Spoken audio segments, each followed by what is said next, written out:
தனிப்பட்ட வாழ்க்கையில M R Radha எப்படிப்பட்டவர்? மொரடன் பேரு. அதான் சொல்றேன், வீட்டை விட்டு வெளியிட்டாங்க. அந்த மாதிரி ஆளு. என்எஸ் கலைவாணர் கூட சண்டையாச்சு. இல்ல, அது உண்மை. அது உண்மை. என்எஸ்கேக்கு அவருக்கு வந்து ஒரு இது வந்தது. பட் என்எஸ்கேக்கு வந்து எம்ஜிஆர் வந்து தன்னுடைய படத்துல எம் ஆர் ராதா நடிக்கிறத அவர் விரும்பலைங்கிறத தயாரிப்பாளர் புரிஞ்சுக்கிட்டாங்க. பல படங்கள்ல இருந்து எம் ஆர் ராதா புக் பண்ணதை வந்து நீக்கினாங்க. அது எம் ஆர் ராதாவுக்கு தெரிஞ்சு அவர் வந்து எம் ஆர் ராதா கிட்ட சொல்லி எம்ஜிஆர் இதை பண்ணணும் போது நானும் வர்றவான்னு சொல்லிட்டு ஒரு கூட போய் அது அந்த பேச்சில தான் என் வளர்ச்சியை தடுக்க பார்க்குறேன் அப்படின்னு சொல்லிட்டு தான் சுட்டதாகும். சுட்டுக்கிட்டப்ப நீங்க இருந்தீங்க. நான் படிச்சுக்கிட்டு இருக்கேன் டைம். ஃபோன் எடுத்து பேச போறாரு எம்ஜிஆர். இவரு துப்பாக்கி எடுத்து சொல்றாரு. எய்ம் பண்ணது வந்து நெத்திக்கு. அவர் கொஞ்சம் இப்படி குடிஞ்சத கழுத்துல அடிச்சிருச்சு. அந்த அப்படியே காதை பிடிச்சிக்கிட்டு என்னன்னு இப்படி பண்ணிட்டீங்கன்னு சொல்லிட்டு கீழே விழுந்துட்டாரு. செத்து போயிட்டாருன்னு நினைச்சிட்டாங்க. சர்ஜரி முடிச்சுக்கிட்டு வர்றாரு. நாங்கள் எங்கள் டீன் ரூம் கிட்ட நின்றுக்கிட்டு இருக்கிறோம். எவ்வளோ ட்ரை பண்ணி அவருக்கு எம்ஜிஆருக்கு கழுத்து நரம்பை காப்பாற்ற முடியும். அது டேமேஜ் ஆச்சு. அதனால தான் அந்த குரல் பூச்சி அந்த பேச ஆரம்பிச்சார். அதில் தான்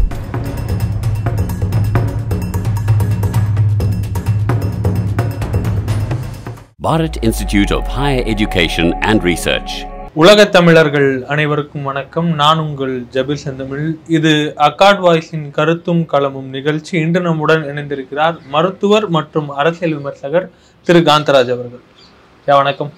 எம் ஆர் ராதா அப்படின்னு எடுத்துட்டனாலே நிறைய விஷயம். அவர் வந்து கொடை நிறைய பேருக்கு கொடுப்பாரு. நல்ல நடிகர், நல்ல கொள்கைவாதி, பெரியார் பற்றாளர், இதெல்லாம் ஒரு புறம் இருந்தாலும் கூட கலைவாணர் கூட வந்து ஆன சண்டையா இருக்கட்டும், இதையெல்லாம் தாண்டி ஒரு பக்கம் வச்சாலும் கூட எம்ஜிஆரை சுட்ட விஷயம் அப்படின்றது எம் ஆர் ராதாவுடைய வாழ்க்கையில ஒரு கரும்புள்ளியாக இருக்கிறது. இந்த எம் ஆர் ராதாவுடைய பின்புறம் என்னதான் இருக்கு? அவர் வந்து ஒரு வசதியான குடும்பத்தில் பிறந்தவர்.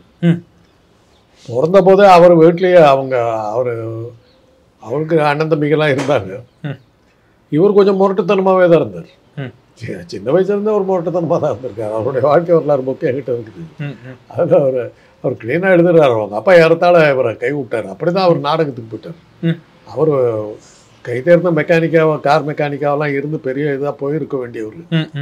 அவர் வீட்டை விட்டு கோச்சிக்கிட்டு வெளியில் வந்து போர்ட்டராவெல்லாம் வேலை பார்த்துருக்காரு. எம்ஜிஆருக்கும் எம் ஆர் ராதாவுக்கும் நடந்த தகராறுக்கு அவர்கள் சொன்ன காரணம் ஒன்று தான். அதுக்கு மேலே வந்து மேலையும் கீழையும் ஆளாளுக்கு தன்னுடைய சொந்த கற்பனைகளை சேர்த்திக்கிட்டாங்க. இன்னொரு பக்கம் எம் ஆர் ராதா என்கின்ற அந்த மகா நடிகனுக்கு பின்னாடி தனிப்பட்ட வாழ்க்கையில் எம் ஆர் ராதா எப்படிப்பட்டவர்? ஏதேனும் ஒரு அழுத்தம் இருந்திருக்கா? அழுத்தத்தை இவரால் உண்டாயிருக்குமே, இவர் வந்து அழுத்தத்துக்கு பயப்படுற ஆள் இல்லை. ஏன்னா நிறைய பேர் கூட வந்து சண்டை போட்ட தகவல் அதெல்லாம் இருக்குது. மொரடன் பேரு. அதான் சொல்றேன், வீட்டை விட்டு வெளியிட்டாங்க. அந்த மாதிரி ஆளு. என்எஸ் கலைவாணர் கூட சண்டையாச்சு. அதை பத்தி கூட சொல்லுவாங்க. என்எஸ்கேக்கு அவருக்கு வந்து ஒரு இது வந்தது. பட் என்எஸ்கேக்கு வந்து பாராட்டு விழாவெல்லாம் நடத்துறதுக்கு முக்கிய காரணமா இருந்த ஒரு எம் ஆர் ராதா. அது மாத்திரம் இல்லை, அவர் சில பல புரட்சிகள் செஞ்சாரு. தன்னுடைய கார் டிரைவருக்கு விழா எடுத்தாருங்க. அது மாதிரிலாம் பண்ணாரு.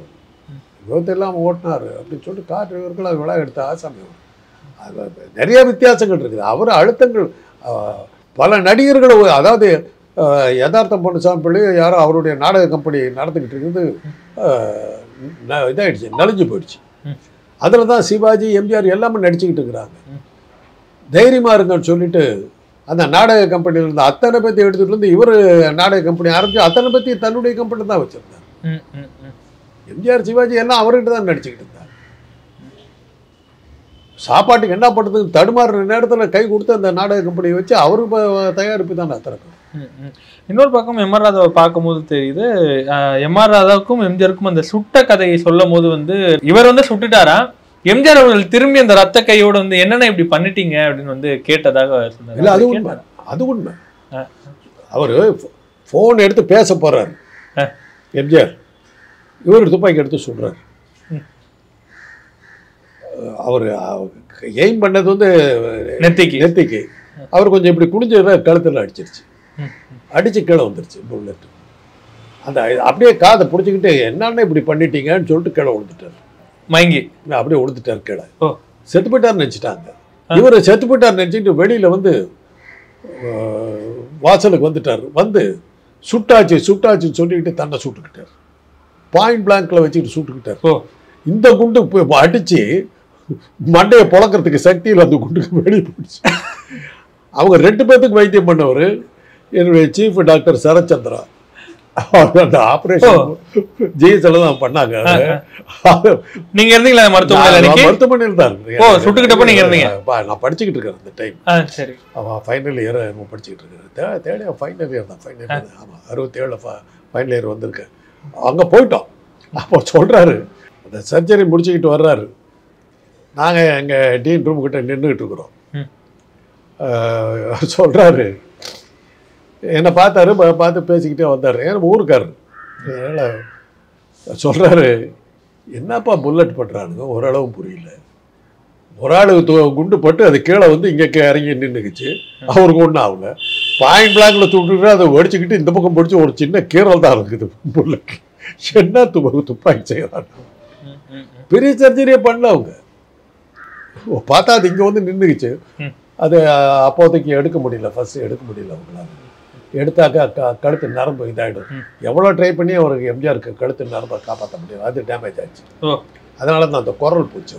இன்னும் பேச ஆரம்பிச்சாரு. அதில் தான் போச்சு. அந்த குண்டால தானே அந்த பிரச்சனை போச்சு. அது ஒன்று தான் அவருக்கு வந்த டேமேஜ். மற்றபடி அது தானாகவே தொண்டைக்குள்ளார சிக்கி அவர் வந்து பல்லு வளர்க்கும் போது அதை வெளியே வந்து விழுந்துருச்சு. புல்லட் வெளியே வந்து. அப்படியா? ஓ, அவ்வளோதான். தானாகவே வந்துருச்சு.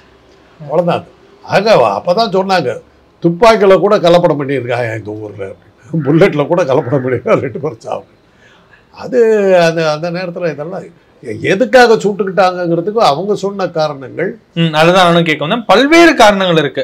பெட்ராதான் பிள்ளையால வந்து இருக்கின்ற அந்த சம்பள பாக்கின்னு ஒரு பக்கம் இருந்தாலும் கூட, இன்னொரு பக்கம் வந்து எம்.ஆர். ராதாக்கும் எம்ஜிஆருக்கும் நிறைய வந்து முரண்பாடுகள் படங்கள்ல ஏற்பட்டது. அப்படி இல்ல இந்த காசு கொடுக்கல் வாங்கல்ல வந்தது அப்படின்றாங்க. பட தயாரிப்பாளர் வந்து, அதாவது இவருக்கும் அவருக்கு மத்தியில கொஞ்சம் மன வேறுபாடுகள் வந்து. என்ன விஷயத்துக்காக?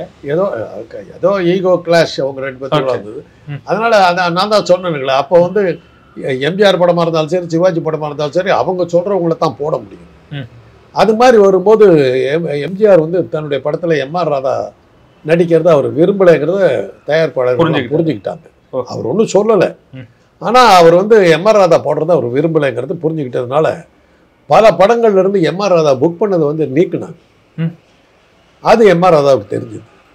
இதுக்கு காரணம் இதுதான் என்பது அதை வந்து கேட்கணுங்கிறதுக்காக தான் வாசு வந்து பெட்ராதான் பிள்ளையா ப்ரொடியூசர். அவர் வந்து எம்.ஆர். ராதா கிட்ட சொல்லி எம்ஜிஆர் இதை பண்ணணும் போது நானும் வர்றவான்னு சொல்லிட்டு ஒரு கூட போய் அது அந்த பேச்சில் தான் என்னை வந்து எங்கேயுமே போட விட மாட்டேங்கிறேன், என் பாப்பா இதை தடுக்க பார்க்குறேன், என் வளர்ச்சியை தடுக்க பார்க்குறேன் அப்படின்னு சொல்லிட்டு தான் சுட்டதாகும் ஒரு தகவல். அதுதான் கோர்ட்டில் அவங்க சொன்னது. அதை தாண்டி தனிப்பட்ட ரீதியில் அதுக்கப்புறம் நீங்க சந்திச்சிருப்பீங்க. அதை தாண்டி ஏதோ காரணங்கள்.